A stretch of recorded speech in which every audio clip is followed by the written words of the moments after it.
జయము ఈ సంవత్సరం అంతా దేవుడి కుటుంబానికి గొప్ప జయము కలిగించునుగాక. హల్లెలూయా.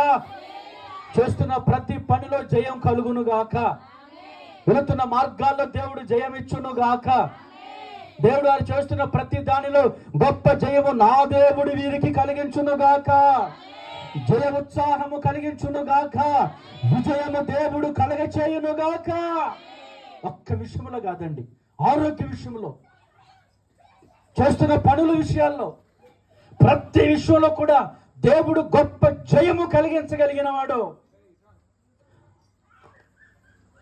బైబిల్ చెప్తా ఉంది, ఎప్పుడు జయం ఆయన మనకిస్తాడంటే ఆయన మనం ఆశ్రయించినప్పుడు.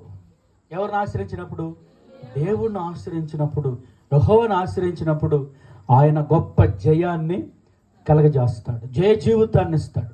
ఎందుకంటే ఆయన సమస్తమును జయించిన దేవుడు కాబట్టి, జయశాలి ఆయన కాబట్టి, జయశాలి ఆయన కాబట్టి, జయించిన దేవుడు ఆయన కాబట్టి లోకమును జయించాడు, పాపమును జయించాడు, సాతానుని జయించాడు, మరణమును జయించాడు.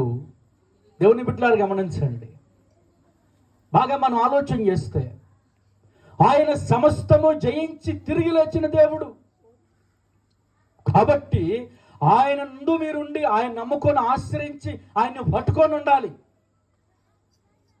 బాగా మనం ఆలోచన చేస్తే దేవుణ్ణి విడిచిపెట్టకుండా, దేవుణ్ణి వదిలిపెట్టకుండా, ఇబ్బందులైనా, కష్టాలైనా, శ్రమలైనా, బాధలైనా, సంతోషమైన దేవుని విడిచిపెట్టకుండా ఆయన్ని పట్టుకొని ఆశ్రయించి ఉండగలిగితే, దేవుని బిడ్డలారా, గొప్ప జయాన్ని నా దేవుడు ఇవ్వక మానడని సావుకుడిగా నేను చెప్తున్నాను.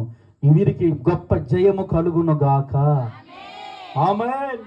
మరొక వాక్య భాగాన్ని చదువుకుందాం. దేవుని బిడ్డలారా, పరిశుద్ధ గ్రంథం